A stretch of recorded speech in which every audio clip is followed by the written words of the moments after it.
देखिए, जो उन्होंने 12 जनपद पे बयान दिया है, क्या वो अपनी असफलता को गिनाना चाह रहे हैं? वो ये गिनाना चाह रहे हैं वो कितने गैर ज़िम्मेदार राजनेता और एक गैर ज़िम्मेदार भाई रहे हैं।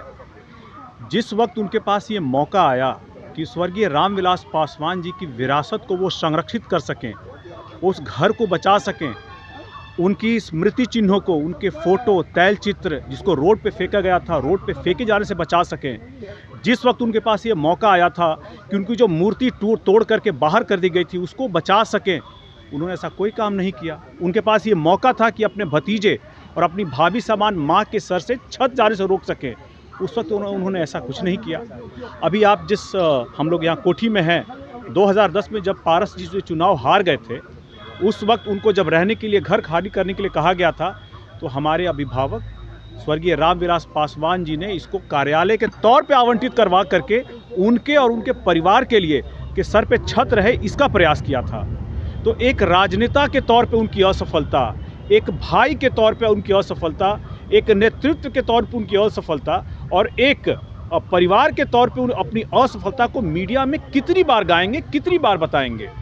आखिर कार्यालय तो छीन लिया ना सर आप लोगों ने, सीट भी छीन लिया, कार्यालय छीन लिया, पार्टी भी लगभग उनके हाथ से चली ही गई है। अब एनडीए से भी वो लगभग जाने ही वाले हैं। आप ये बताइए कि राजनेता को कहाँ होना चाहिए? अगर जो समाज से उठ करके नेता आता है, उसको समाज के बीच में रहना चाहिए, समाज की आवाज़ को उठाना चाहिए और उनके समस्याओं का समाधान हो, इसके लिए प्रयास करना चाहिए। चिराग पासवान जी से जब सब कुछ छूट गया, पार्टी टूट गई और परिवार टूट गया, उसके बाद वो कहाँ गए?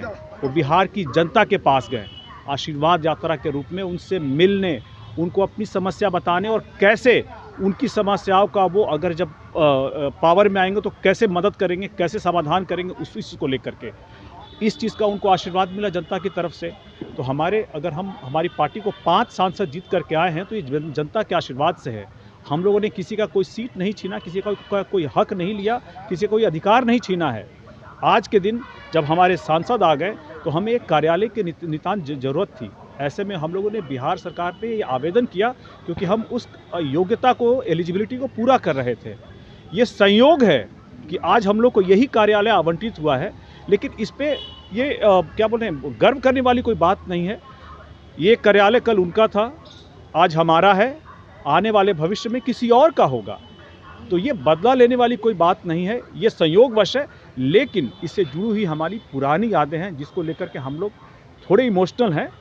हम लोग इस बात से भी खुश हैं कि ये कार्यालय मिला है, लेकिन इस बात पे हम लोग बहुत ज़्यादा गर्व नहीं कर सकते कि परमानेंटली हमारा है। चलिए, एक और चर्चा है, तिरहुत जो स्नातक चुनाव हो रहा है उसमें आपके पार्टी के नेता हैं वो बागी हो गए। आखिर वजह क्या है? अरुण भारती बार बार बागी आप ही के पार्टी से निकल रहा है। पहले चिराग पासवान खुद बागी थे, फिर शंकर सिंह बागी हुए, फिर ये बागी हो गए। लगातार बागियों की संख्या आपके पार्टी में ही है। नहीं, देखिए, हमारी पार्टी में लोकतंत्र है, आंतरिक लोकतंत्र है। अगर कोई भी, देखिए, हम लोग गठबंधन में हैं, गठबंधन की अपनी मर्यादाएं हैं, उसकी सीमाएं हैं, उसमें रह कर के ही आपको काम करना है। ऐसे में अगर कोई साथी निर्दलीय के तौर पे चुनाव लड़ना चाहता है तो उसको फिर गठबंधन से बाहर जाना होगा, हमारी पार्टी से बाहर जाना होगा और एक निर्दलीय के तौर पे वो चुनाव लड़ सकते हैं, हमारी पार्टी और गठबंधन के तहत नहीं लड़ सकते हैं। तो ये उनकी भावना थी, वो चुनाव लड़ना चाहते थे और हम लोग उनको रोकना भी नहीं चाहते थे। गठबंधन बलि मांगता है? नहीं, गठबंधन की बलि की बात नहीं है। गठबंधन में आप एक बड़े हितों को साधते भी हैं। आप ये ध्यान रखिए कि एक बड़े हित को साधते हैं आप। क्या आप चाहते थे कि बिहार में दोबारा जंगल राज हो? नहीं चाहते थे ना। ये जो झूठी खबरें लोग फैला रखे थे कि संविधान खत्म हो जाएगा, इस बारे में सही जानकारी लोगों को देने की ज़रूरत थी ना। इसलिए हम लोगों ने अपनी पार्टी में, अगर वो अलग से चुनाव लड़ना चाहते थे कोई भी, तो हम लोगों ने उनको ये आज़ादी दी कि आप हमारी पार्टी से अलग हो जाइए, गठबंधन से अलग हो जाइए, उसके बाद आपकी जो भी विचार है उसको करने के लिए आप स्वतंत्र हैं। हम लोग बागी नहीं हैं, लेकिन हमारे अंदर, पार्टी के अंदर ये भी है कि आंतरिक लोकतंत्र है कि अगर आप पार्टी के जो सीमाएं हैं उसमें नहीं बन सकते, पार्टी के आप रूल्स को फॉलो नहीं कर सकते, गठबंधन की सीमाएं और मर्यादाएं को अगर आप नहीं निभा सकते तो आप पार्टी से बाहर जाकर के आपको जो करना हो करें। अरुण जी, पशुपति पारस ने कहा है कि जो रामविलास पासवान, स्वर्गीय रामविलास पासवान को बनाने में उनकी भी भूमिका थी, क्या कुछ नहीं? आप ये बताइए, ये तो वही बात हो गई कि हम सूरज को दिया दिखा रहे हैं। रामविलास, स्वर्गीय रामविलास पासवान जी को रामविलास पासवान बनाने का अगर किसी का योगदान है तो वो बिहार की महान जनता का है, देश की महान जनता का है। ये रामविलास पासवान जी की योग्यता और उनकी काबिलियत है। ये रामविलास पासवान जी को कोई एक व्यक्ति या कोई भी आदमी बोले कि मैंने बनाया है तो ये गलत है। बनिस्पत जब रामविलास पासवान जी उस कद तक पहुंच गए तो उन्होंने एक बरगद के रूप में परिवार के हर सदस्य को, उनके और उनके परिवार को छाया देने का काम किया है। उनके बदौलत ही वो विधायक बने, मंत्री बने, पटना में इतनी बड़ी कोठी में रह रहे थे। जिस वक्त ये कोठी उनसे छीनी जा रही थी 2010 में चुनाव हारने के बाद, तो उन्होंने कार्यालय के तौर पे ये दिलवा करके उनको उनके परिवार के सर से छत जाने से बचाया था। कैसी बात कर रहे हैं? रामविलास पासवान जी के योगदान को भूल गए। जब अपनी सारी जिम्मेदारियों को स्वर्गीय रामविलास पासवान जी ने पूरा किया और यही जिम्मेदारी जब पारस जी के पास आई थी पूरा करने के लिए, उन्होंने पूरा किया। उन्होंने कहा कि हम बार जनपद नहीं लेंगे, हम जो विरासत है उस विरासत को संरक्षित करने में वो नाकाम रहे। वो मूर्तियों को जो टूट करके बाहर निकाले जा रहे थे उसको बचाने में नाकाम रहे। उस वक्त जितने भी उनके स्मृति चिन्ह थे सबको रोड पे फेंका गया था, उसको बचाने में नाकाम रहे। एक केंद्रीय मंत्री के तौर पे अगर वो सब कुछ नहीं कर सके तो वो अपनी असफलता ही गिना रहे हैं। एक परिवार के सदस्य के तौर पर, एक अभिभावक के तौर पर और एक राजनेता के तौर पर। और ये जो बार बार बोल रहे हैं कि उनका योगदान है, रामविलास पासवान जी को बनाने में अगर किसी का योगदान है तो बिहार की महान जनता का है, देश की महान जनता का है। और बाकी लोगों ने उस बरगद के छाया में सिर्फ उसका फ़ायदा ही लिया है। आज रामविलास पासवान जी हमारे बीच नहीं हैं, लेकिन उन्होंने चिराग के रूप में अपनी छटा को आज भी बिखेर रखी है।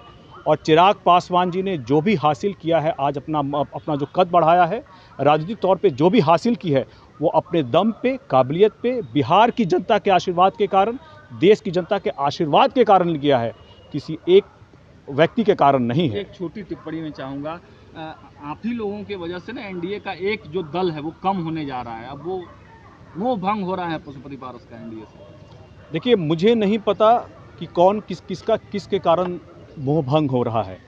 आप ये मान के चलिए कि अगर आप गठबंधन के सहयोगी हैं, उससे पहले आप समाज के नेता हैं, आप जनता की आवाज़ हैं। आपको समाज में बने रहना होगा, जनता की आवाज़ को उठाते रहना होगा, तब आप गठबंधन के मजबूत सहयोगी बने रह सकते हैं। और जेडीयू को डैमेज करने के लिए ऐसा लोग मान रहे हैं? जी नहीं, एकदम ये मैं कहूँगा कि मैं इस रूमर को एकदम सिरे से एकदम मैं इसको नकारना चाहूँगा कि ऐसी कोई बात नहीं है। ये निराधार खबरें हैं। जो उम्मीदवार हैं, हमारी पार्टी ने उनको छोटे से एक बड़े नेता बनने का, वो उस लायक बन सकें, हर बार ये मौका दिया है। इसके लिए तो उनको चिराग पासवान जी का शुक्रगुजार होना ही चाहिए था। जिस छोटे तबके से आते हुए भी वो एक बड़े नेता पार्टी में बन गए थे और वो आज इस लायक बन गए कि वो अकेले चुनाव लड़ सकते हैं तिरहुत में। इसके लिए उनको पार्टी का और राष्ट्रीय अध्यक्ष जी का शुक्रगुजार होना चाहिए। इसका मतलब ये नहीं है कि वो हमारे उम्मीदवार हैं। हमारे गठबंधन के उम्मीदवार अभिषेक झा जी हैं। हम लोग, हमारी पार्टी के लोग उनके लिए प्रचार कर रहे हैं, अभिषेक झा जी के लिए प्रचार कर रहे हैं। और आने वाले समय में अगर जरूरत पड़ेगी तो हमारे राष्ट्रीय अध्यक्ष और हम लोग खुद अभिषेक झा जी जो गठबंधन के उम्मीदवार है उसके लिए प्रचार भी करेंगे। आफ्टर इलेक्शन क्या राकेश जी फिर आना चाहेंगे तो पार्टी में? किस स्तर पे जाकर आप लोग स्वागत करेंगे? देखिए, ऐसी कोई खबर आज के दिन में कयास लगाने वाली बात है। ऐसी कोई बात अभी नहीं है। और अगर वो आना चाहेंगे भविष्य में तो मुझे लगता है फिलहाल उनके लिए पार्टी का दरवाज़ा, गठबंधन का दरवाज़ा उनके लिए बंद है। अरुण जी, कहीं ना कहीं चिराग पासवान को दलितों का नेता कहा जाता था, लेकिन अभी जिस तरीके से चिराग जी काम कर रहे हैं जनता के लिए, लेकिन वो खरा नहीं उतर रहे, कई लोग नाराजगी जता रहे हैं इस पे। चिराग जी इलेक्शन जीतने के बाद, केंद्र में जाने के बाद जनता को भूल गए। देखिए, अब बिहार के साथ साथ उनको देश की जनता की जिम्मेदारियों को भी पूरा करना है। लेकिन अगर वो 5 दिन मंत्रालय में बैठते हैं तो जो 2 दिन उनको मिलता है वो हाजीपुर में ही जाकर के अपनी सांसद के तौर पे जो अपनी जिम्मेदारियां है उसको निभाने का काम लगातार कर रहे हैं। आप पिछले कई हफ्तों से देख रहे होंगे कि गठबंधन की जिम्मेदारियां, पार्टी की जिम्मेदारियों के साथ साथ वो चुनाव में प्रचार करने का भी काम कर रहे हैं। और आने वाले समय में जो उन्होंने योजनाएं अपने मंत्रालय के माध्यम से और अलग अलग जगह से बनाई है बिहार को के लिए, वो आप उसको धरातल पे उतरता हुआ देख रहे होंगे। इसीलिए लगातार वो बिहार की जनता के लिए, देश की जनता के लिए काम करने में लगे हुए हैं। एक अंतिम सवाल है, कल मुख्यमंत्री जी ने कैबिनेट से पास किया, वो बिहार यात्रा पर निकलने वाले हैं, तो विपक्ष आरोप लगा रहा है या और भी लोग कह रहे हैं कि देखिए सरकारी खजाने से चुनाव की तैयारी की जा रही है, क्या कहेंगे? देखिए, ये हम लोग को अभी पता नहीं है कि ये जो बिहार यात्रा निकल रही है राजनीतिक है या सरकारी। इस बारे में है तो कोई और सरकारी ही, लेकिन चूंकि चुनाव तो से अगर ठीक पहले- सरकारी है तो अभी चुनाव अभी अनाउंस नहीं हुए हैं, अभी भी बहुत समय है। लेकिन अगर सरकारी यात्रा पे भी निकल करके जनता को अपने द्वारा किए गए कार्यों के बारे में अवगत करा रहे हैं, उसमें क्या फ़ायदे होंगे अगर वो लोगों को बता रहे हैं तो इस बात का स्वागत होना चाहिए। अरुण जी, एक सवाल और जी,